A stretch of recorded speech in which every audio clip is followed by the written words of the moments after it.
Hello, this is Real History. I am Melissa, and today is December the 11th, 2025. And I am talking today with Christine, and I'm really excited about this. We've spoken before, we've done some emails, and I just have to say, I love the background. She inspires me. I don't know if it's going to be like hanging some drapes, but look at this, the pattern behind her and all the color and her skirt. We'll get into this a little bit later, but I'll explain it by way of saying that she's an artist.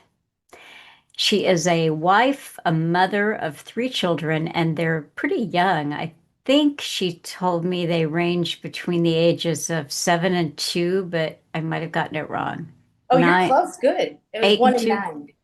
1 and 9. Okay. Yeah. I narrowed it down there. Seven Hmm. and two, 1 and 9.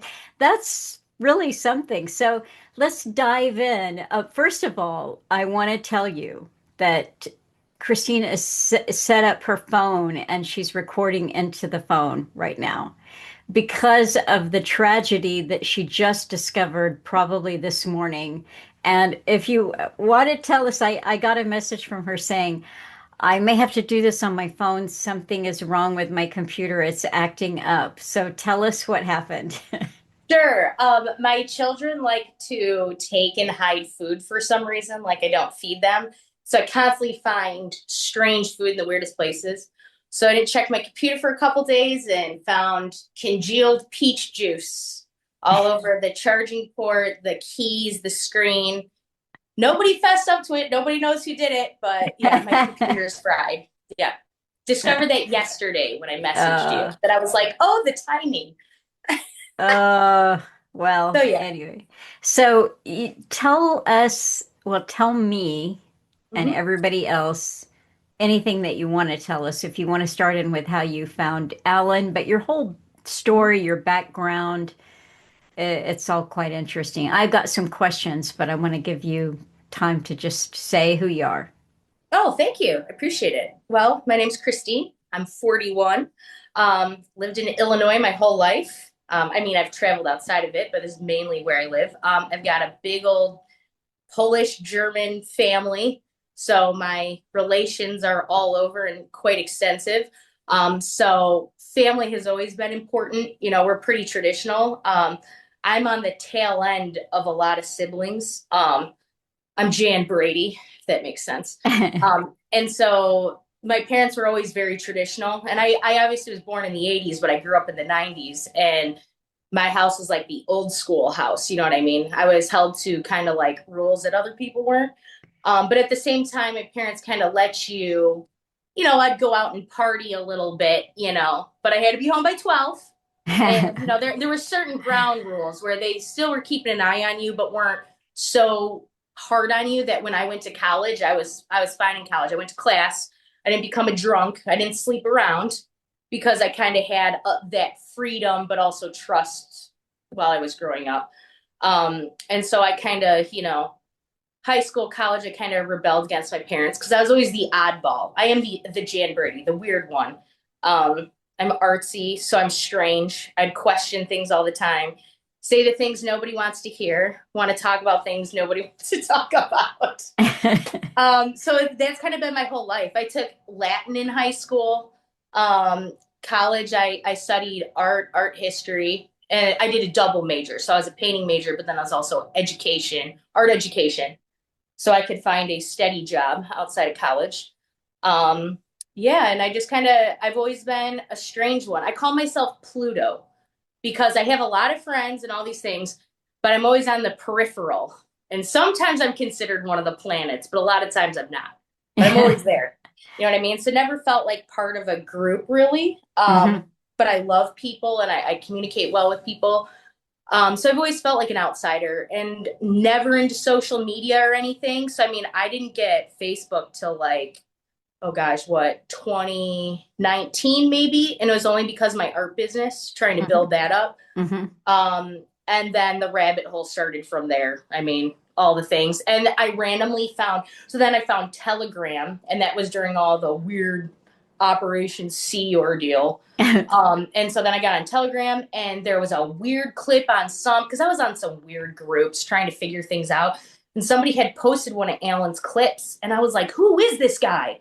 Like, this is exactly what I've been talking about my whole life, and everybody thinks I'm nuts. You know what I mean? And trying to put these pieces together. So trying to search for him, I'd keep coming up with Alan Watts, and I'd be like, they kind of look alike, but I don't think this is the guy. And like, so it took some digging till I finally found you with the real histories, and I was like, and then I brought it back and figured it out. So I think the first time I heard him was probably about 2020. Um, and then yeah, it wasn't till later on until I finally got a hold of who he was and then found out he had passed and everything. But um, you had one, I think it was over summer, when we were doing a live chat on Telegram. And that's when I said, like, finding Alan and you was just kind of like, oh, where have you been my whole life? Because college, especially with my artwork, was a real struggle because people thought I was nuts. And I'm just kind of like, Well, let's start there okay, I don't know. because yeah, no. I just think it's you've opened up the door to something very interesting. You've said that you come from a conservative background, a large family. Mhm. Your family is Catholic. Yeah, yes. Oh, yeah. And I'm talking about the traditional Latin Mass Catholic, yes. Okay. So you also, well, we'll get to the husband and the marriage and all of that and the Hmm. children a little bit later, but let's start with your really feeling outside with your, especially female peers, but probably the males too, because there was a lot of promiscuity, a lot of sleeping around, a lot of objectification of the female form, a lot of the identity of, who you are as a woman is based on what you look like and who wants to sleep with you. Oh, yeah. Oh, yeah. Yeah. So you develop a kind of attitude about that. Hmm. That I'm not shy to say anything to anybody about. So that's where I would kind of run into, that girl's crazy. Well, I think what you've hit on, which is not typical for people of your generation, and even including people who've been raised in a kind of religious traditional background, Hmm. is the idea of just how corrosive sleeping around is on one's psyche. Oh, yeah. And especially, I mean, yeah, I saw the fallout since like high school because I would say, I don't know if you want me to start blabbing now. And if Yes, you want me to stop, blab away. you just put your hand up or be like, No, blab away. so yeah, I mean, I grew up in the 90s, and I think that especially, the Baywatch, Girls Next Door era, all that. I have three older brothers. So I was kind of a tomboy, a little rough and tumble, and I kind of had a mouth and so I was a little more rough because I was kind of raised by my brothers. I had an older sister, but she's much older. So she was kind of out of the house, when I was growing up because she was away at college.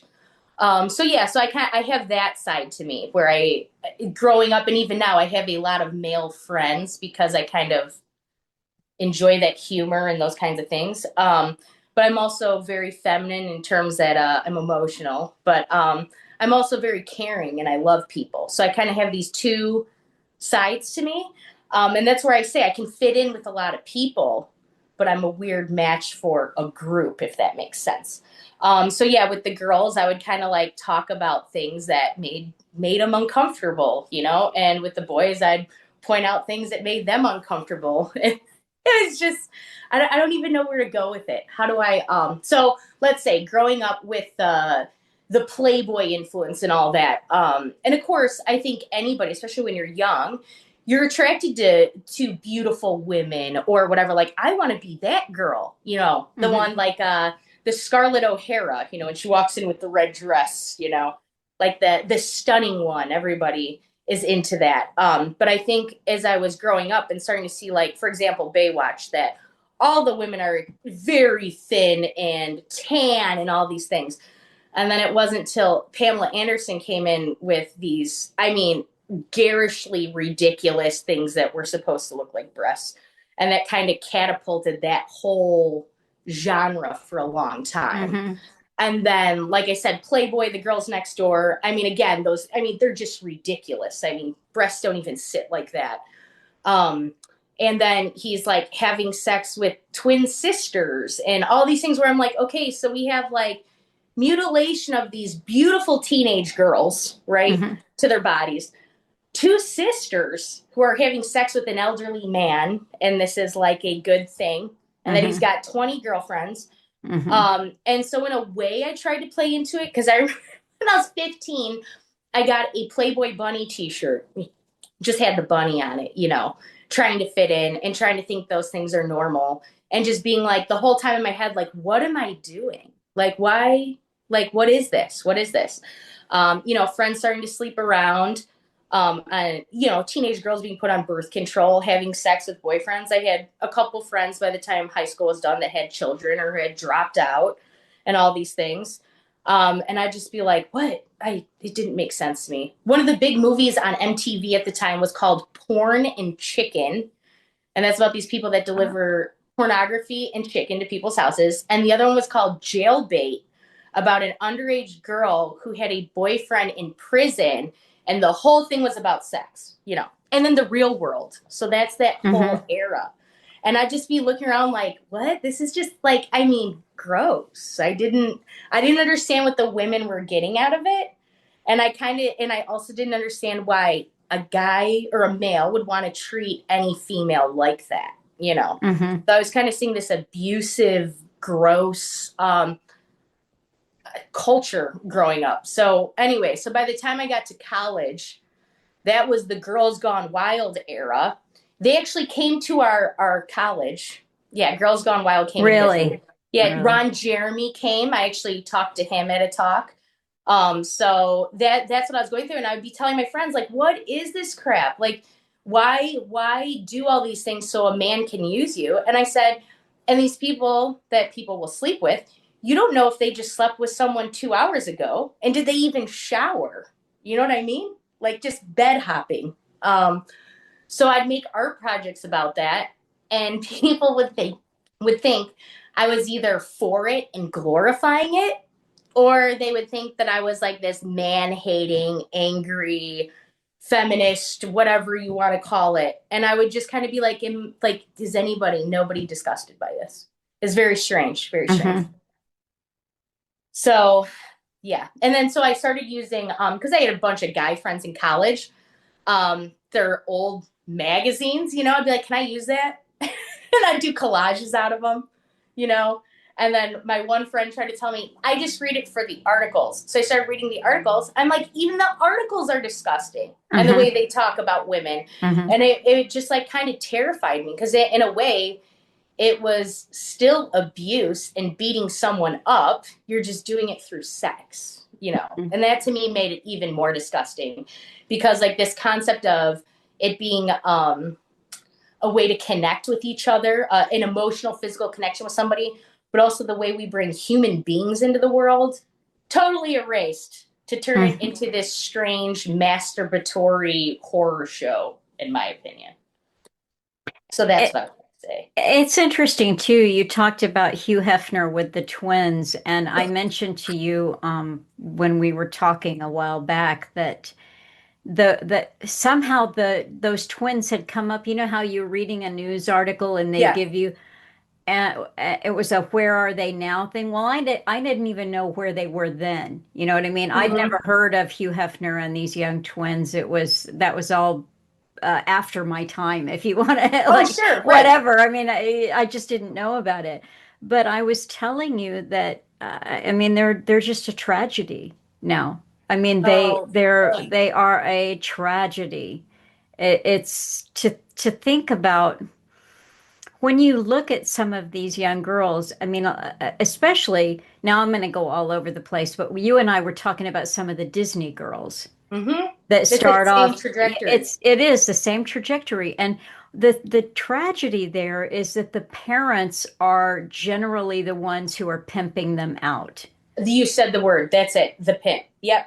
Yeah, They and know. You know as they an know, adult. of course they do. And I mean, even I mean, as vile as that statutory rape case with the film director whose name has gone out of my head, but the one who had to flee the States for. Weinstein, is it him? No, no, before his time. He was the one who directed Rosemary's Baby and Polanski. Roman Thank you. Polanski. So Yeah. Polanski's got this girl over there, and her mother is the one who brought the girl to that environment. Oh, shocker. Do you Yeah. think those are like honeypot situations? You know what I mean? That's what I think the whole Playboy mansion was. I think they've got all these weird hidden Uh, rooms and all Definitely, this. I'm sure that that is a big element of it. Absolutely, yeah. Yeah. But it's also, I mean, Hugh Hefner was straight up when he came out about what he was doing. You know, Mm. he was it was cultural warfare. He didn't Yeah. like traditional values and traditional morals. He was waging war on it. So that was a big part of it too. Well, and something that says something about the man's character is he read Kinsey and was like, "Oh, I will promote your work for the rest of my life." The man had infants, given to pedophiles for Yeah. 24 hours a day doing these things to these children. And I said, "What kind of there's not even a word for what I think of those kind of people." And the fact that that is our pop culture icon. And Hmm. I mean, Kinsey rewrote sexual law pretty much for what's Yes. permissible and okay. And at the same time, all the blue, what was it, the blue code or the blue laws about, indecency, all that was relaxed. And it was all at the same time. What's the so-called comedian, Lenny Bruce? Like, Oh, well, yeah. I love when people are like, "Oh, he's such a freedom fighter," and it's like he's a piece of like I just the way that those people are like that. He's like the Howard Stern from back in the day, and Hmm. what that guy did to Dana Plato over the airwaves. I mean, it's just like she ended up committing suicide, and then her son did. It's just like these people I don't are. know that story. Oh, I don't know that this. so Dana Plato was from oh God, what's it called? With what you talking about, Willis? Oh, what's that show? Not The Facts of Life. It's the same era. I remember the name from a TV show back Yes, in the 80s, but I that's yes. all. With oh my gosh, I can't think of it. Anyways, Was she with Maya Bialik and that was it that show or a different one? no, I don't think it's that. It was her. Mr. Drummond's the dad. I have it. I can't think of Okay. what it's called. It's all right. Okay, anyways, It'll come to you. Yeah, it'll come to you. so she was a child star from the 80s. And then she, like, after that, that whole era ends, these child stars, she's trying to find work. Anyway, she started getting into like drugs and softcore pornography films, and all that stuff. So she comes on his show. I don't even know if she's in her 40s yet. She might be in her mid 30s. And all these people call in and just rip on her to the point she starts crying and ends up committing like a couple days later. Yeah, it was a big story. A lot of people blamed him for it. And then her Oh, son wow. ended up doing that to himself a couple years later. So Oh, just kind of like these horrible stories, and then all the different porn stars I've read about, and how many of them have committed. I mean, I read Jenna Jameson's book, How to Make Love Like a Porn Star, and if you want to talk about just the most, you see her brain flip flopping from this isn't okay to this is totally okay. And it's just like the fact that we're giving this to young girls and saying, hey, this is normal. Are we shocked that they're walking around in pretty much thongs now? You know what I mean? Like for sure, it's literally their butt cheeks hanging out. And it's like, it makes sense with all this stuff. If they think that's what men like and men thinks that's what women want to do, this is what young people are going to do. And I yeah. remember sitting on a train coming back from New Orleans, and this girl had to be maybe 17, 18. And she's holding this book, and she's got these big fake nails on, like this. And what book is she reading? Jenna Jameson's How to Make Love Like a Porn Star. And I was just like, if I had a phone at that time to take a picture, oh my God. I was just like, this is what I'm talking about. It's Hmm. indoctrination. And Oh, it's yeah. Yeah. so, anyways, what I've seen is fallout from all that now is I either have friends that never got married, can't find a stable relationship, or were on birth controls for so long that they can't get pregnant. all or the body dysmorphic, the all of the injections in the face or the boobs or the whatever. And it's just kind of like, what are we doing? And my question is, what does it tell your children? If Oh your yeah. parents, Yeah. I mean, I don't Yeah. think these mothers are thinking about that. And then they're telling their child, love yourself, you're beautiful, be who you are. And it's like, Yeah. Yeah. so it was just kind of like, especially being in college, trying to figure those things out on my own and literally having from every angle people would just be like you're crazy, or even having a lot of professors. I had some professors that were wonderful, don't get me wrong, but some that were just like, it's just the way it is, that's what guys like, it's normal. And it's like, no, it's not. Yeah, it isn't. And, when I got back from Canada, one of my oldest brother took me. I had to get all of my paperwork back in line. I've been away from the country for a long time, and there were things that processes, official things that I had to, take care of. And I had to go to some government building in Dallas, which is the big city. Mm-hmm. And it was an official government building. And there were people that were just like me that were in line to take care of some kind of paperwork. And there were maybe 25 or 30 of us waiting there. And on the way out of this building, there was a couple that were probably in their early 30s. And the man was talking to my brother when they were sitting down, and he was saying something that he was doing. It was a business kind of endeavor that had a legitimacy behind it. And he was blah, blah, blah to my brother who was listening to Yeah. him. Then they got up, and I could see the woman, ostensibly his girlfriend, wife, whatever she was. And this was the first time I'd seen this fashion look. Now, you might have seen it, but I was completely taken aback by it. It was the under boob. Oh, Yeah, I'm sorry. no, I know exactly what you're talking about. Yeah, like, and you're just kind of like, I couldn't believe it. So what I'm describing here is, so we've been seeing cleavage since the, Renaissance or whatever. There's mm-hmm. cleavage, but this look is a top that is cropped to give you the other view, the other angle. And what I thought was, what kind of a man thinks that that is okay on Oh his yeah. woman? What kind of a man is proud of that?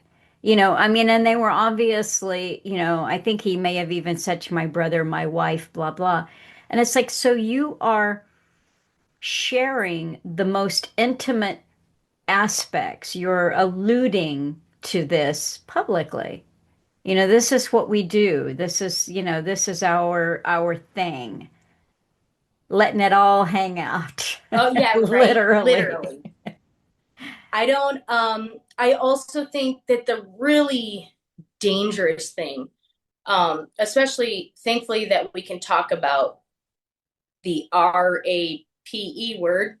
I don't know if I can say that, but is that people point out, rightfully so, it's not your fault. Anybody that happens to, that should never happen to anyone. But we're making this really dangerous precedence with women to dress like that. And it's not saying you're asking for it because you're naked, but it's like when you know that there's people out there that want to RAP people, why would you dress like that? Go out in public like that. Go get drunk like that. You know what I mean? It makes no sense to me. And all it is a setup for failure, which I think 90% of the things that are promoted to us are.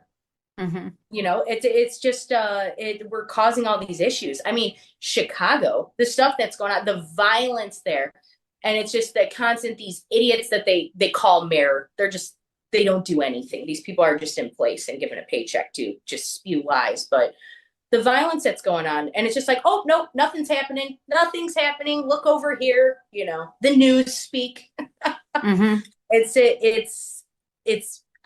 infuriating is the word. And then the thing is, I know people look at these young women and be like, oh, trash, trash, which we all kind of have that feeling in our heads. But I can attest to the fact of being a 15, 16-year-old girl, yeah, you might be discovering your sexuality, but we're not really sitting there lusting like, I want to go have sex with that guy as they're promoting us to be, or teenage Mm-hmm. girls to be. I Mm-hmm. mean, I think that's the dangerous part, especially in pornography. I guess supposedly, I wouldn't know. But on the porn sites, the top searches now are like, and it's like a stepdad with his stepdaughter. They're starting to break down those barriers. Or you think about the whole Catholic schoolgirl outfit. You know what I mean? This making full grown men think back to their childhood and lusting for these girls that are like, pubescent. It's so Mm-hmm. strange. I think of Britney Spears, the song Hit Me Baby One More Time. As she's got, her belly hanging out in this little short schoolgirl skirt saying hit me baby one more time, and I'm like, what 40-year-old man wrote that song and Mm-hmm. designed this whole setup, Mm-hmm. and just making teenage girls or even young girls in dance so sexual. They don't even know what they're doing. They don't even know what they're doing. Mm-hmm. And I think that's the scary part, and the moms and the dads are, let it happen, I guess. But now this Well, the scariest part is my generation are now the parents. So well, this is what that's what I was just going to say is that Alan would talk about that all the time, that it's contamination that works generationally. mm-hmm. So he's got a story that he's told about showing up in his books about showing up at the door of his girlfriend. He was maybe 15 and he had a girlfriend and he went to pick her up at the house and her grandmother came down as the girls come into the door and said, you're not going out in your slip. Yes, yes, I remember Yeah, that. yeah. Yeah. And, she eventually went and put something else on, but the idea to the grandmother that she would go out dressed like that, and who knows what the mother was thinking, but the other illustration that he'd give is that you've got three generations of women. They're sitting on the couch and they're watching, let's just say, I've never seen 50 Shades of Grey, so I don't know. Oh, But let's just say 50 Shades of Grey. And he said that this would be something that both the grandmother and the mother would be horrified and go, "Get that off the television!" And I'm not having that in the house. And but now they're all sitting there lapping it up, and there's nobody saying this isn't right. thank you. I mean, it's the same with that show Dexter. The guy literally, and granted, these people, I've never watched it. I've read enough of it. I've watched the little excerpts, but I've never watched the full episode. That he's a serial killer that gets his urges out by killing people that deserve to be killed. Hmm. Um, but it's like also showing him torturing, mutilating people, having sex, gratuitous sex scenes. And yeah, grandmas are watching it with their daughters. Hmm. And I'm like, what have we come to? And yeah, the 50 Shades of Grey thing, my personal opinion on all that stuff, on the kink stuff, is it's for people who can't sexually connect, who can't let their body do what it's supposed to do. They need all these bells and whistles and tools and tricks to even get in a mood. And Hmm. no, 50 Shades Grey is nasty. I mean, it's S&M. It's abuse. It's him wanting to tie her up and do nasty, huge things to her. That's just how any woman would find that sexual. I think what it is, and I think it's the same because the big thing now that a lot of women are into are kind of like the fantasy RAP, stuff. And I said, that's not fantasy because if that's happening to you, you don't want it to happen. That's the definition of what it is. But now Right. they're sexualizing it. I mean, You were oh, talking about when we were talking a while back, you were mentioning women you know who are really into that genre. mm-hmm, And yeah. you called it like Dexter for women. So there's a whole series of books that are about the worst kinds of they might even be women in that position. In other words, the woman is a serial killer and she's also highly sexualized. That is one of them. And I can't think of so the author goes by the name of Saint Abby, which if you look at it, it says Stabby. Mm-hmm. And she was actually killed a couple years ago by her husband because he shot her because she was coming after him with the knife. Yeah. That's the story behind it. So look up Saint Abby. That's the name she goes by. But yeah, so that's a female serial killer. The other thing was over Halloween, everybody doing these AI pictures with like the murderer from Scream with the big knife behind them in the background, and they're like this, and the AI makes you look all like some teenage little sex object, and then you got the serial killer in the background, and all like a bunch of people I know posting this as their profile pictures, and I'm like, do you know what it is to be stabbed? I don't think you want that. Like, I just, the whole thing is beyond the pale for me. And I think something that really drove it home the other day, this just happened on December 5th, so a couple days ago. The town my brother in law lives in, and the town I used to live in, some woman who was heavily on drugs like last year gave birth to a baby in the toilet. They tried to shove it down the toilet with a plunger. And when that didn't work, they left the baby there overnight in the toilet, wrapped it in a bag, put it in a, what is it, like a Bush Light beer box, drove it to the next town over and buried it. So that happened a year ago. Well, on December 5th, somebody reported it and they found the body. So you go to the comments section and thank you God. There's some people saying like, I can't even imagine, like you can understand or sympathize somebody freaking out a traumatic situation. But what they did there after, all the things, it's like that's not, you can't like try and sympathize with that. That's just selfishness and horridness. And you would not believe the amount of people on there being like, well, don't judge. We only got this much information so far. Blah, blah, blah, blah, blah. And it just, and then the people making jokes about it or talking about the people who killed their baby, like, oh, they're, oh, look at how disgusting they look. Oh, they just the complete loss of what happened to a baby. You know what I mean? And people are so on the, well, this is what happened when abortion's not legal. It's like, we Mm. live in Illinois. You can have an abortion while you're giving birth here. They'd probably just even after you had it, you don't want it. And we just passed that medical assistance in dying, Mm-hmm. that Canada has. They call it Mm-hmm. MAID. I don't know what they call it here, but Illinois just passed that. And Right. so we're literally called an abortion sanctuary state. Like, Yeah. listen, that country's abortion sanctuary. I was just Yeah. like, but you're seeing it in these people's comments, just brazenly in the comment section. And I'm just like, I I can't comprehend. Yeah, I don't know, but that's where it's gone. And I think the saddest thing was when I was in college, I got on this kick too. I have so much artwork. That's why I didn't even know what to send you. But I got on this part where I was like, you know how they tell you, be careful what you wish for. Well, I'd wish all the time. I'm like, you know what? I wish this would happen to guys. I wish they would get the plastic surgery and they'd see how ridiculous it is. It's like, well, my wish came true. We got the whole transgender thing going on. You know what I mean?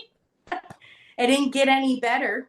And And that's when I go ahead. I'm sorry. well, I was just going to say your governor there, J.B. Pritzker in Illinois.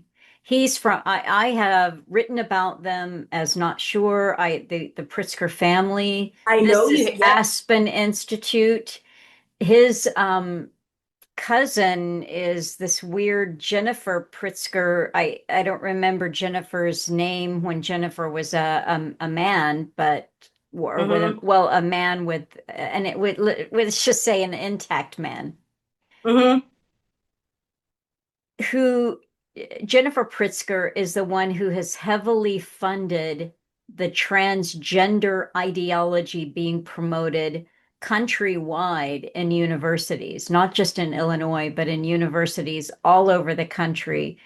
And Pritzker's sister, or maybe another cousin, they're a huge family, was a cabinet appointee for Obama, I think.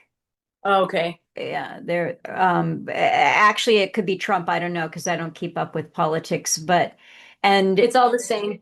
Yeah, and it is all the same. Thanks. Good point. And then there are two other Pritzkers that are high up in the CFR and the Aspen Institute. So we're talking, I mean, it's shocking that JB Pritzker pushes through assisted dying. I don't think so. I mean, he was the right man in place at the right time. Oh yeah, I said that with all these people. I'll get really mad, and then I say they're just like for him, he's just a fat puppet. Well, I Yeah, don't know. He looks like he's on Ozempic now because he looks pretty deflated. So yeah, but yeah, they're puppets. And yeah, Jennifer is the first female billionaire too. yeah, So yeah, got that title for him. yeah, yeah. And it's I don't know.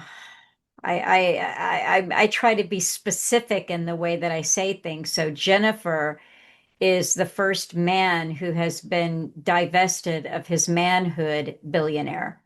There you go. Thank you. Because I truly find it offensive because I think that's my main point too, is doing all my artwork. People would be like, well, you hate men. And I'd be like, no, actually, I love men very much. I have a wonderful father, wonderful brothers. I've only been surrounded by good men. Are they perfect? No. Everybody, and in our teenage years, when you're a young adult, you do stupid things. You're figuring out who you are. But in the end, my whole point is like men and women, we are two pieces that without each other, we won't even exist if we're not together. You We know, can't. I've been reading the C.S. Lewis, the third novel in the Ransom Space trilogy called The I've Hideous been Strength. I've been listening. Yes. And just this morning, before right now, this morning, I was reading some more in there, and I got to a very interesting passage because the whole novel really is the male-female dynamic. It's about what a true marriage is. Hmm. And Jane is coming to the point where she's going to finally have her experience of what it is to submit to God. Hmm. And this, as it's leading up to that, she's having a series of thoughts about kind of exactly what we're talking about, because really, what is at the root of her problem? She's not frigid, but she deeply resents being objectified. Hmm. Okay, fair enough. But she's in her marriage, so she hasn't been able to separate out that there is a big difference between having your body um, loved, adored, and satisfied, pleased, and played with by the man that you love, who is hopefully going to be the father of your children, and Hmm. being objectified by total strangers. Oh, exactly. Exactly. It's not even on the same planet of a conversation. Well, I think it's interesting. You can tell when someone hasn't had a stable, deep relationship, when they're afraid in a relationship that, oh, the sex is going to get boring.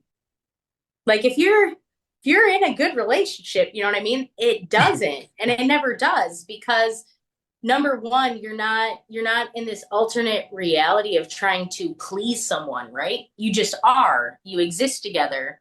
And it's like your hormones and everything, they play off each other. When the time comes together, it comes together and it works. You know what I mean? It's not this forced production. I Hmm. don't know how else to call it, a show. The whole concept of women faking it. I'm like, what? Like, why would anybody ever do that? And the fact that that's like a normalized thing, I'm just kind of like, wait, what? And then you realize, I think most of it is a lot of women cannot enjoy sex because they are so focused on what does this look like? What does this look like? What does this look like?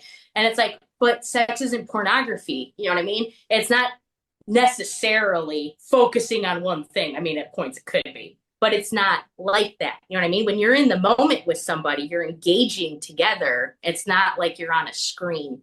And I think a lot of women can't separate their own body issues or hangups from the act itself. And I think that's where a lot of this show comes from, the discomfort with oneself. Yeah. And I think too, men have the ones who have watched a lot of pornography and stuff. They think that that's something you should do. That's what feels good. And the women think, well, that's what they're doing. It should feel good. And then it's like, I don't think they ever really learn their own body, is what it is. We're so busy imitating, you never actually go it on your own and figure it out. So I don't know. So that's the only thing I can say is thank God I've never struggled with that. And I think that kind of helped me feel grounded is that, I mean, I've been with my husband since we were 17. I went away to different colleges. I went out of state. I did all different things. But being out there made me realize just how lost the majority of people are, and especially people my own age. I never found another man that I was like, oh, all right, like, we connect like that. It didn't happen, And I think that's it. Like, yeah, if you know yourself and you value people, that's a hard thing to find. That's a rare person right there. Hmm. No, that's lovely, really, that you've Well, it had that doesn't and mean that you it's could see. perfect though, There's a lot of Well, growing with that. So we've had it, in marriage, you have your ups and your downs, but it's good. I wouldn't trade it for anything else. I wouldn't, yeah. you know. No, I've had this conversation, especially too, with people who've been married for a long time, and I've said this, I don't, this may not be everybody's experience, but I have said to people who were going through a rough patch or whatever, I said, look, there are going to be times when you don't even like that person. You Yeah. don't like, I mean, the idea that you're going to just be in love and it's this romance and I, it's like, ooh, you know, you're driving me crazy, seriously. Well, and I call it too, like, I find, like romance movies and all that, I call them the female pornography. Cause I'm like, what guy do you know that acts like that? You know what I Yeah. mean? And I think that's the thing. I can appreciate men because I had brothers that I grew up with. You know what I mean? Hmm. And I said it's not necessarily. Maybe some men are going to buy you the flowers and do all these things like that. Some men will. Most won't. I said if they're coming home to you and they're working for you and providing and all those things, I said that's how a lot of men show their love. You know what I mean? It's not like necessarily gifts and these things. You know what I mean? Taking you away on trips. Hey, that'd be nice. But I think a lot of people get these rosy colored glasses as to what a relationship is and really lose what the true meaning is, that Yeah. it's a partnership. And partnership means sometimes I'm up here and you're down here and I got to pull you up and vice versa. That's what it is. It's not Yeah. like you have to make me happy. No, You can't make that's, anybody anything. yeah. I don't even like, I mean, I'm always kind of annoyed when I hear people, and if you do this in your marriage, sorry, but it annoys me when people say, "Oh, we're going on date night." And it's like, Oh, yeah, I know. sorry, but I mean, date night is something that people do when they're really young before they get married, and I mean, it's like, what's that about? You're in a marriage, you're in a relationship that is deep and intense, and it's everything. It's not, oh, well, we have to go have a date and reconnect. It's like, hey, you live in the same house. Mm-hmm. Well, Why I should think you need to reconnect? You're I almost connected. it almost seems like it's a social media thing because I'll Yeah. find that too, that I'm almost like, oh my gosh, we haven't gone on a date night. Like what? And it's just kind of like, I think there's also, and there's fine lines there because especially when you have young children, I mean, your sleep is so broken and everything is like it's really easy to get kind of lost, you know what I mean, and overwhelmed and things, and you do have to take a step back sometimes. And I think that's the importance of your mother or mother-in-law, having the other generation with you to help you navigate those waters. um but I noticed too that, I mean, my parents had a huge anniversary that they just celebrated, and all of our family and all these things. My son's first birthday, all these big things happened this year. And I realized I didn't post any of it on my Facebook page. And I was kind of like, oh, wait, why didn't I do that? And I was kind of like, because I was in the moment. You know what I mean? Yeah. Like my mind wasn't there. And same with when my husband and I went out. I didn't post pictures of that either. We went out on Halloween. We went as Care Bears. Um, and I didn't post it because we were out having fun. And then the next day I see all these pictures and I'm like, oh. And I just realized that it's just kind of like, I don't know, it's people that post those things is because they need the attention. You know what I mean? Or to let people know, but Yeah. why? If it's about you and what you two are doing, why does everybody need to know? Yeah. Um, I've never had well, and I should say too, back to date night, as you were describing the lack of sleep and all of that that goes with having a yeah. family, I was actually thinking to myself, oh, well, that's easy to for you to say because you don't have children. Uh-huh. So, probably you would have benefited from just saying, "Oh, here, mom, here's the babies. We're gonna go get Yes. pizza." Enjoy. And yeah, and thankfully my mother and mother-in-law are helpful because not everybody has that. Yeah. But yeah, it's just kind of it's that whole idea though that like you need your family. I Yeah. mean, and especially having children. That's I wasn't so as an artist and because all the body things and a man doesn't want you after you have a baby. That whole thing put in my head. I was like, I'm not having kids. I'm going to be an artist and I'm going to go travel around and do shows and I did. I won like a juried exhibition. I was asked to like reapply for different things and I just kind of like lost my drive for it. I think because making artwork and all the thing, it's kind of soul sucking or draining because you put like a lot of emotion and thought into it. And if people don't like it, it's just blown off. Or, well, what artists are you into? Who are you following? What galleries do you go to? And it's like that's not what it is. I'm expressing what I feel in the world around me. And you realize the art world isn't really about artists. It's just a big production company. I almost think that it's honestly just a money laundering scheme. When a Hmm. rotten banana can sell for millions of dollars, I'm like, what else is going in that crate? Yeah.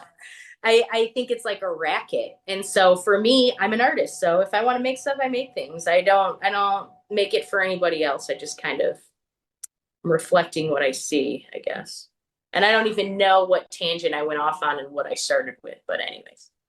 Well, there's a couple of things that I'll add to that. I am going to put in some of Christine's images here, some artwork, I should say. Viewer Images, yeah. discretion is advised. Viewer discretion is advised. There is an image that I'm including that is called, and I probably won't have the time to caption everything, but You're fine. this one is called After School Special.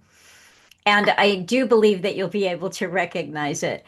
So I'm looking at all of the images and I'm thinking, okay, this is good. I can really understand what she's trying to say. And then I got to that one and I'm like, okay, this is rated X and I can't put it up on any channel for a variety of reasons. So I said that to Christina and I'm like, nobody wants to have their art censored.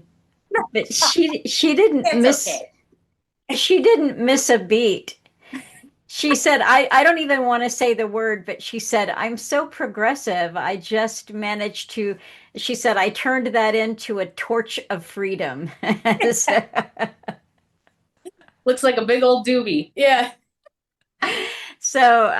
anyway, it's the point of the artwork is poignant and it's powerful. It really does show the tragedy when young girls have been sexualized. They don't know what's happening. And they go along with it because, I mean, what is a 5-year-old doing singing to these Disney girls that have been promoted and all of a sudden it's highly sexualized? I was giving you an example. I don't, Sabrina, what's her like name? Carpenter. I showed you that one that, Oh, right. yeah. Yeah. And I I didn't even mean, know it's about just, her. and I'm not going to include these images, but this is somebody who started out like Miley Cyrus and the whole crew and Britney Spears. They all come up. It's Disney, which is just, it's like a, what do you call it? Like a Chicken Ranch or something. Oh, you know You what? know that. I replaced the D with a J. Just Uh-huh. use your imagination. Yeah. Yeah, Yeah. that's what I think it is. It's for creeps. Yeah. Yeah, because I said, what full grown man produces that stuff, Yeah. directs that stuff? You know what I Yeah. mean? That's what it is. It's Yeah. like a pedophile. Ugh. Yeah. It is really disgusting.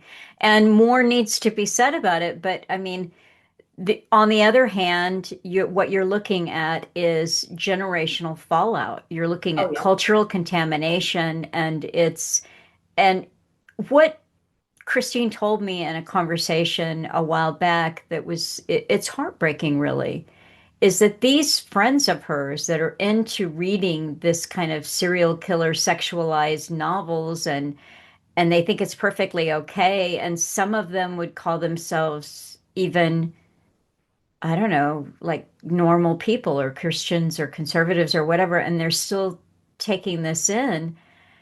What you're looking at is people who have no idea that there's something else. I mean, they don't even have a place to get back to. Yep. That's how profound the intergenerational contamination is. There's no place to get back to. Yep. Oh, 100%.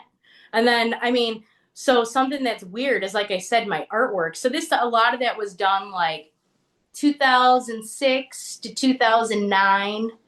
That big one I sent you of my friend in the headdress, that was 2019. So that was 10 years later. Um, and I mean, I still do stuff now, but not like that. I got some funny ones, but what was my point on that? I don't remember where I was going. I Well, don't that's okay. know. So you thought you were going to be an artist. You got Mm-hmm. married. You said, I don't know if I want to have children. You come from this big Catholic family. I don't know that I want to do that. I want to do my art. You got qualified to teach. You were teaching. And then you told me the story about saying, you and your husband saying, well, maybe we will do this, have a child. Mm-hmm. Yeah, so And I was 30 years old, and I've been married for 3 years, and we had this really cool house, and I worked full time, he worked full time.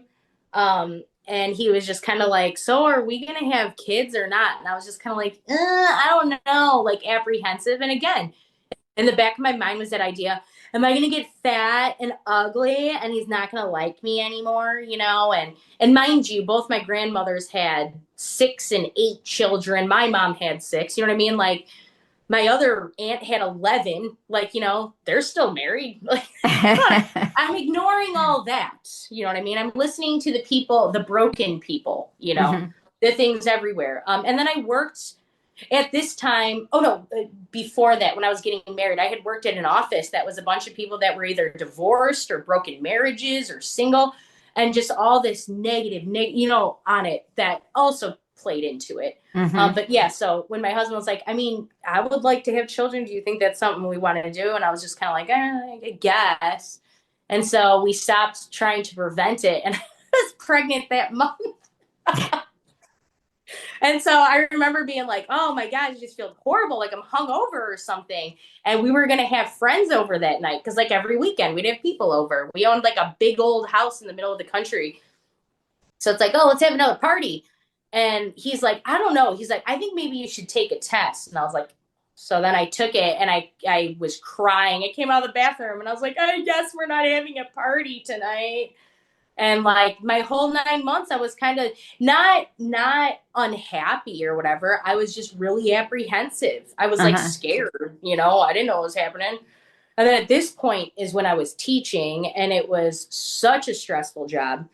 um, and I ended up, like, I was 9 months pregnant.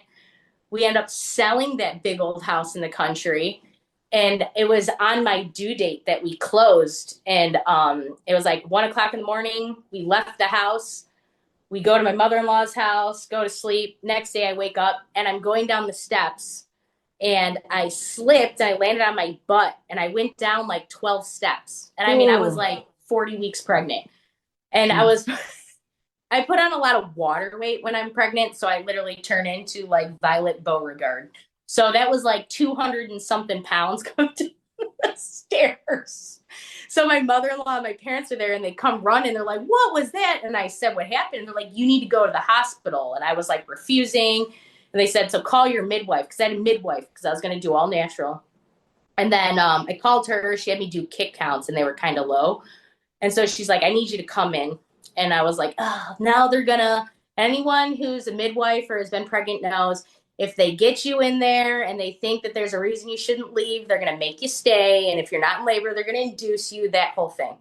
So my mind's going in that place because I was following May Gaskin, who did Spiritual Midwifery. Great book, by the way. But so I was all uptight about that. Well, in the meantime, my brothers called because my parents had left. My dad was going to the movies with my brothers. My two brothers called my dad on the phone. They're like, you need to go to the hospital now. Just go. And I'm like, oh, what?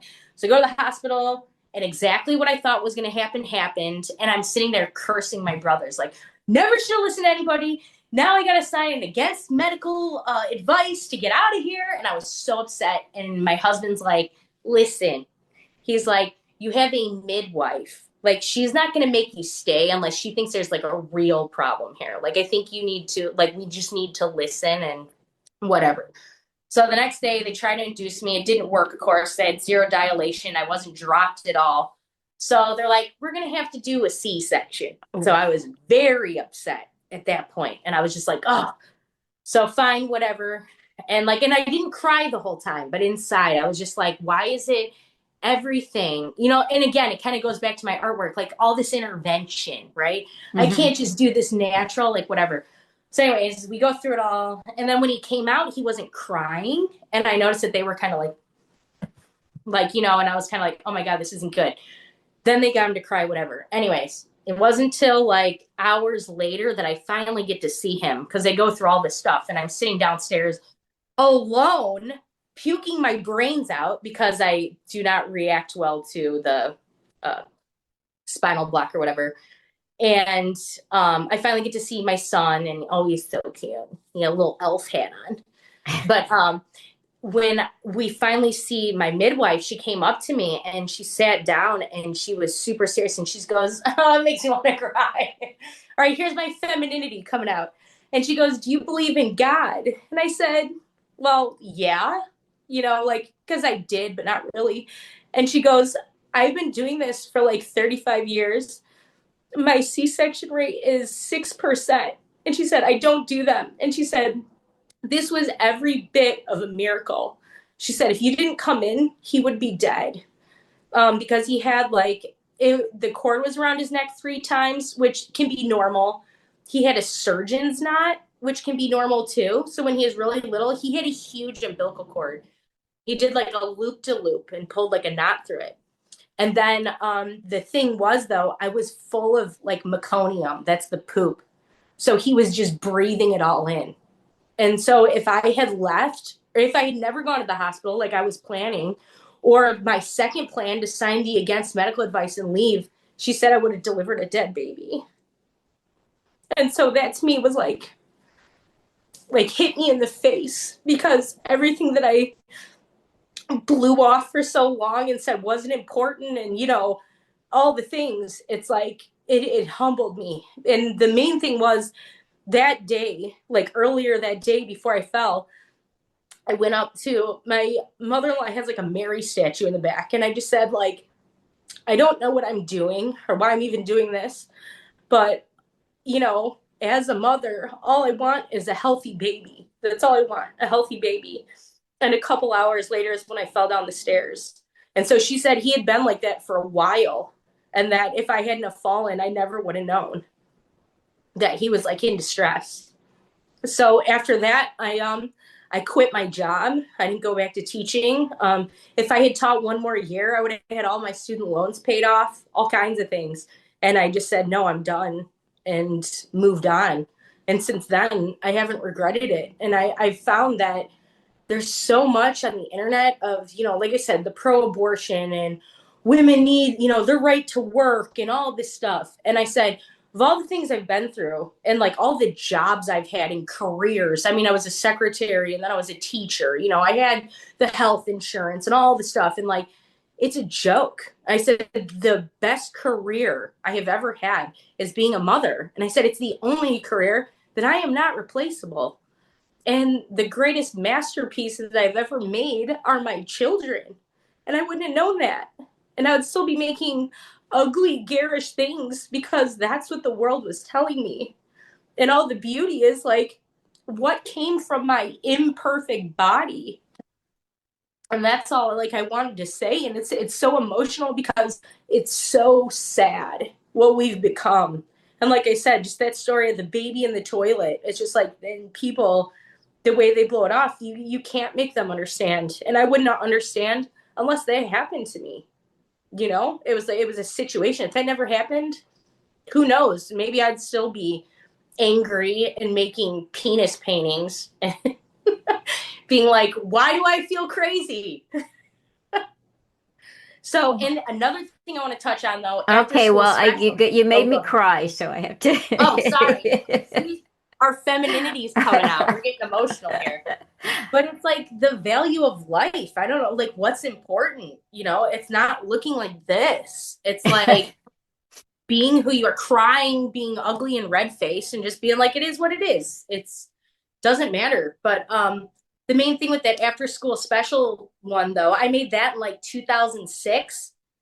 And when my son was 7 years old, he went over to his friend's house, and his friend's 12-year-old cousin was staying there for a couple weeks and decided to show them porn on his phone. So my son saw it at 7. So Mm, that painting ended up playing out, what, like 15 years later? So how crazy is that? And so that one, or like I said, my wish of men being the plasticated ones, they all came to ah, fruition. So it's a strange thing. And now trying to navigate my children in that world. So now that he's seen that, and again, my kids don't have iPads. That stuff's not at my house. There's no access to it, but they go out in the world and it happens. You can't control it. And I wasn't upset with my friend, and I wasn't even upset with the 12-year-old boy. I mean, he's doing what they do when his parent gave him a phone. right. So it's like, so I'm now trying to navigate my son with things that, like, naked people are beautiful and there is a naturalness to it, but it's not natural or okay to watch other people like it's a show, like trying to create these boundaries and understanding without alienating them in a world that's just like anything goes. Hmm. So, the and he's so smart. That's the other thing too. The fact that not only did I get to have a baby that was born alive, but that he's also healthy and he's beautiful and smart. It just very much humbles me. He drives me crazy, but humbles me. Yeah. So yeah, that's my story. So you and your husband have a bike shop. Yes, we do. I excel in all the things that make you broke. you know. So yeah, we do things out of, like I said, a life of love. We don't make much money, but we live in a real small town. So we do like events. I just had Saint Nick there on Saturday. We do the bike ride and stuff. So yeah, we own a little shop. And that's why we were thinking of doing the coffee shop because like, winter, that's a dead season. So yeah, trying to figure things out. I just Christine just told me that right before I hit record, and I said, "Oh, I've got to connect you to my friends Derek and Ula that are helping with the cutting. Well, I'm really doing that, the cutting through books because they have had a coffee shop in Seattle and now a smaller area, and I shared that with everybody about a month ago." So they know the ins and outs, the ups and downs. Once again, it's not a get rich quick scheme. No, it's not. Well, and that's the But thing. The thing everybody keeps telling me, you're gonna have to sell a lot of cups of coffee. And I'm like, no shit. I think the main thing is we own our building, you know, oh, well, that a is, you know, huge building. they're amazing. I mean, it just looks so appetizing what they do. And Ula makes all these little treats that are organic and, this, so yeah, it's yummy little things. I'll read about something she's making and I'm like, oh, I want to eat that right now. This, amazing organic pastry that she's just made. That's incredible. See, now I'm not as cool as Zula though, because there's a local bakery the next town over that I think I'm gonna have do the baking for me. Just because I'm like, I don't know anything about baking, you know. I'm like, that's a whole nother, and same with the roasting too. I have a roaster that I'm gonna get from because I was like, because on top of running the bike shop and the children, I'm like, I can't do two businesses and three. So I'm like, I need a little help. And then I think once I get comfortable or as it works more, then maybe I'll venture more that route. But yeah. So Hmm. I would love to talk to them. That'd be amazing. Okay. Well, so your story about you hadn't told me that before, and that's really beautiful about going out to the statue of Mary and just saying that you needed help and then going down the stairs. I hadn't heard that before. Well, and our joke kind of is that Matt's dad pushed me down the stairs because he had passed away, and every year we go for Christmas trees. This one year, he literally like football tackled me to the ground, but the ground is like covered in needles, so I was like landing on like a bed, like a sponge. And my joke to him all the time was like, "You're not going to tackle me now, are you?" You know, like totally joking. It was a funny thing. And so I said he must have known and pushed me down the stairs. You know?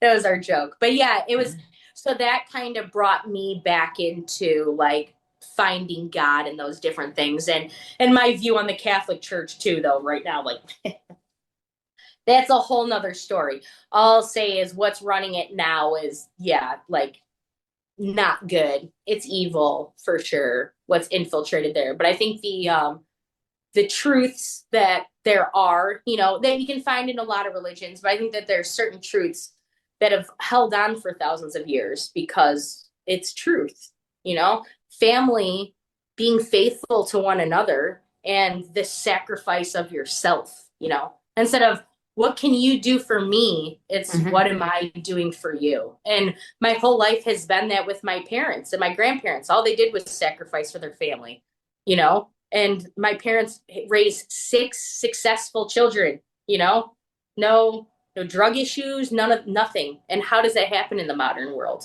You Hmm. know, I can only hope I can do that with what I have. And it's just, and that's what I found. I mean, and the whole time that I was away from God or didn't have that in my life, I was so lost and so sad and just didn't see the point to anything. What's the point? You know what I mean? It's just crap, and tomorrow's gonna be crap too. But I did have one of my awesome professors. I had a few, but one, his name's Najjar, and he still teaches down there. And he had in his later years become Muslim, so that's what he had converted to. And I remember him once like looking at my paintings, and he's like, "Okay," he said, "you're mentally healthy and you're physically healthy," and he goes, "How's your spirit?" And I just looked at him, and I was just like, and I said, I don't have it. Like it's empty. And I remember him saying that to me and being like, whoa. And that was in college. So that was like, oh, was that like 2009? So it didn't really happen for another like 6 years, you know? You So know, like, I really wish that hideous strength was in here at my desk and not in the other room in the bedroom because I would read you the passage that I was just reading this morning. This is Jane's, God moment. I love, It's go yeah, ahead. it's amazing. But part of it was that she's got a conception of herself, and Mm-hmm. part of it has to do with academia. So what you're talking about, what your artwork is projecting, part of it is wanting to be taken seriously by a man. And Good luck. there's a point there, I can't paraphrase that. I've just read it once, and that was early this morning. And I don't know if you can tell by my eyes, but it's like, I don't really get up this early in the morning, but I did for Christine, so, because she's a mother. And like, so I'm like, oh, can I keep my eyes going? Like, but what Jane was saying, this character is saying, is she didn't even know if God would understand her, if he would really get her. Yeah, And, right. Yeah. in other words, her projection, her perception of herself was actually a construct. And Hmm. until we meet our spirit, as Alan would say, your true soulmate, then all you have is a construct. And it can be, as you said, see, what you're describing is coming from this wonderful, stable family, and you're with the same boy, man, Hmm. now man, since you're 17, and you can see the lies, and you're trying to deal with that and understand what those lies are, but you haven't connected to your spirit yet. Hmm. For you, it's this process of motherhood. And this then is like it's the knowing of exactly who you are. And this is what Jane was saying when she finally met her spirit. It had nothing to do with who she thought she was. It had Is it, nothing to do with her construct of herself. Nothing. don't you think that that's the main downfall of dating sites? We put this idea of who we think we are, right? And like these like poses and like, I'm into this. And you're gonna, what? Number Yeah. one, it's and I saw it with my friend who went through a horrible divorce and all kinds of wouldn't wish it on anyone.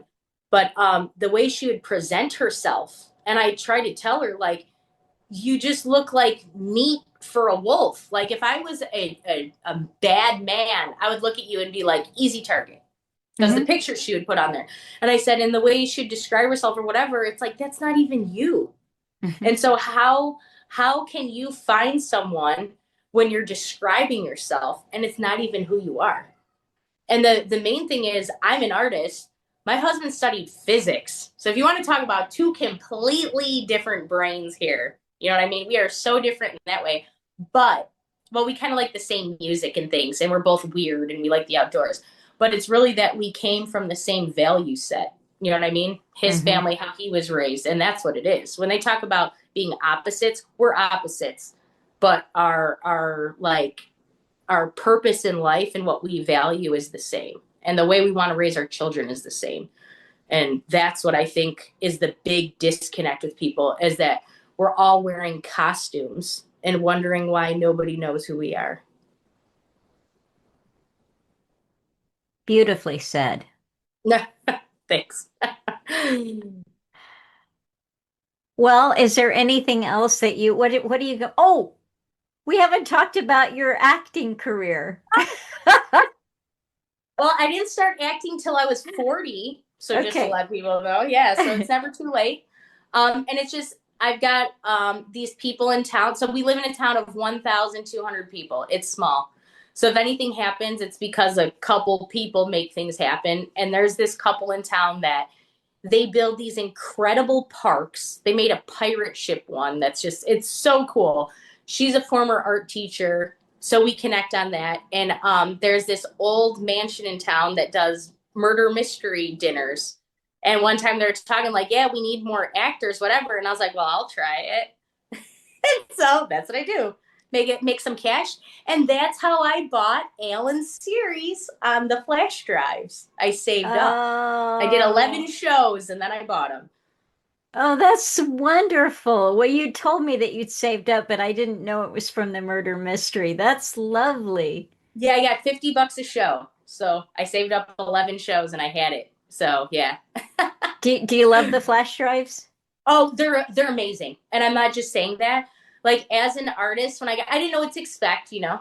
And then when I got them, the little booklets, how beautiful the picture, the wrapping, how all the like talks are laid out. It's amazing. I listen to them all the time when I'm cleaning my room and stuff. I have that, you know, I just pop it in my computer and listen, and it's awesome. I think they're beautiful. And the first thing I watched were his videos because I like to see his face. You know what I Yeah, mean? See him yeah, talk. yeah. And it just makes me so sad. So I was like, oh my God, if I got to talk to him on the phone. Even though I Uh, think it would have been too much because he's so even keel and I'm blah, blah, blah, blah. He'd probably get off the phone and be like, oh my God.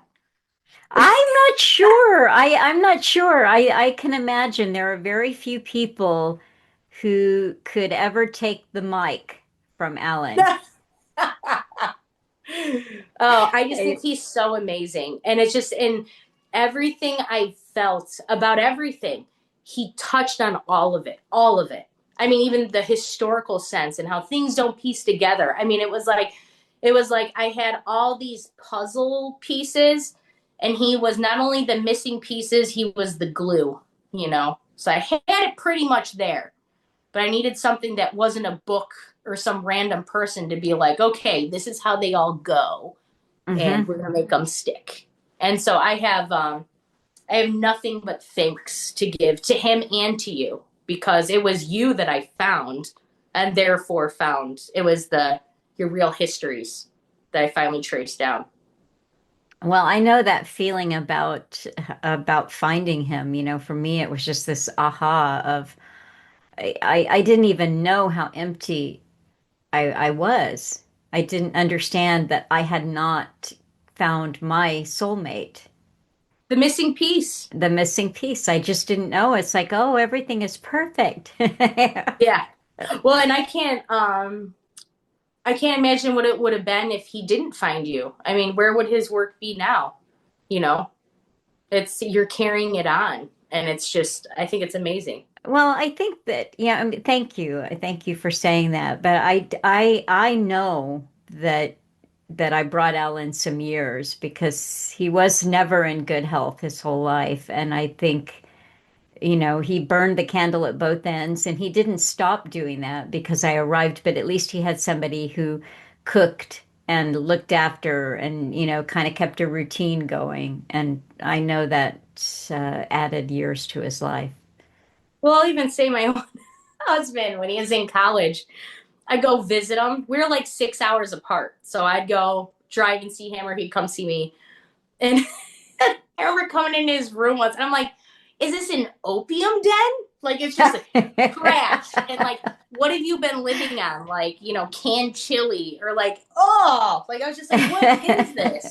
You know, and now he's a dad, but there's that balance and life's a lot. And we kind of it's not that you have your roles necessarily, but yeah, you kind of do. If you're good at one thing and they're good at the other, you're getting the job done together. Hmm. Because, like you said, burning it at both ends, like he's not going to be taking care of himself. You know what I mean? It's even like the showering or getting dressed. Sometimes I'm like, might want to change those shorts. I don't, just saying, you kind of keep each other on your toes.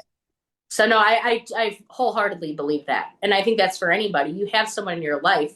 Yeah, your life is going to be more fulfilled. And especially when it's someone who wants to be that part with you. I think the problem is so many of us are so lonely. We try to rush and force things and get the wrong piece and make it try and fit in the round peg in the square hole and wonder why everything's wrong. Hmm. So, Now, um, one last thing about the flash drive project that brings us mhm, back to Derek and Ula, because when I had the idea to do this, I talked to the manufacturer who's New York based, and mhm, I said, oh, I want to do this. And he said, first of all, I was just thinking about flash drives. But of course, he's a salesman. So he's like, oh, we've got these books. And I'm like, oh, wow, those are beautiful. And so I'm thinking, oh, I can just see this and we'll have Alan and pictures of him and everything. And then I said, and then I want to have the flash drives in there. And he's going, blah, blah. And he said, they can be colored. And I said, can they be all different colors? Like mhm. each one of them is a color that coordinates with the outside of the package. And he said, we can do anything you want. And I said, oh, I love that. He goes, I mean, it'll add a little bit, not much, to the price. And I'm like, okay, all right, this is good. So I'm laying it all out. I've got all of the pictures. I've got a concept for it. Mhm. And I happened to be having a conversation with Derek and Ula and just telling him, I said, oh, they're going to be in these great books. And I want to do the flash drives color coded. And they said, well, would you like our help? And I Yeah. said, oh, yeah, that would be great. And they bumped it up a notch. Oh, It's, totally. yeah. Well, and I think that's beautiful that you can trust people to do it. And that's the thing too. We have to realize we can't do everything. Yeah. That's the importance of having like family and friends and people that are willing to help because I think it is like a group effort. I don't even know how you do what you do. And I think it's awesome that people that are expert in this want to help and they're beautiful. Whatever they had helped you with. The thing that makes me happy is it sits on your bookshelf like little books. Yeah, well, I mean, they helped first of all by, everything, laying it out. I mean, all I had in mind was I wanted these images for these flash drives. Hmm. Here they are. This, I want this one on one. They took the whole thing, the plaid backing on the green toned one that's the Sentinel. They took that and wrapped it around. They made sure it was laid out so the spine, all the font is matching and the font pops with the colors of the flash drive inside. So, when I saw what professional artists, what real artists can do with Hmm. just this idea that yeah, that would be really cool. It's just amazing. And I am just forever, every day grateful for all of the people who understand. I think it's understanding the value, the importance, the truth, the pearls of what Alan gave us. Oh, And 100%. they're there. They go, yes, we see that too, and we can help. We can do that. And that to me is just, it's the best. Oh, yeah. Yeah. No, I'd say I think this is a pretty cool group. Like I wish, and I can't be on the talks all the time because my shop is open on Saturdays. I'll try and peek in sometimes, and it never works. Like it's Yeah. always something takes me off. But it's like I wish we could all just be in a room together or meet somewhere sometime because I'm like, Well, some of the people, Nick has met a couple of people that are in the group, and Graham and Gabriella have mhm. met a couple of people that are in the CTTM. They're in Germany, and Nick is in Oh, England, and Graham says, we've got to get everybody together. It's like, well, who knows, who knows? a trip to Scotland, everybody. Yeah. I think so. I actually think that that is a really good idea. Faith has told Hmm. me that she's coming down from Canada next year. She said, "I'm coming down and I want to take you on a road trip." And I was talking to her yesterday and I said, I don't come down and we'll have a great time. But Hmm. I just can't leave my cats. Oh yeah, you're saying that. I know, right? I can't. Day trips are great, but I don't know. I mean, if we had a big, massive, let's all descend on Scotland and do some kind of remembering Alan, I think I might have to let the cats suffer with my brother. Yeah, right. Yeah. No, something. But otherwise, if you ever want to come out here, you got a place to stay. You So, told me that. I love that. I think that's wonderful. So I appreciate it. I really oh, do. anything. Yeah.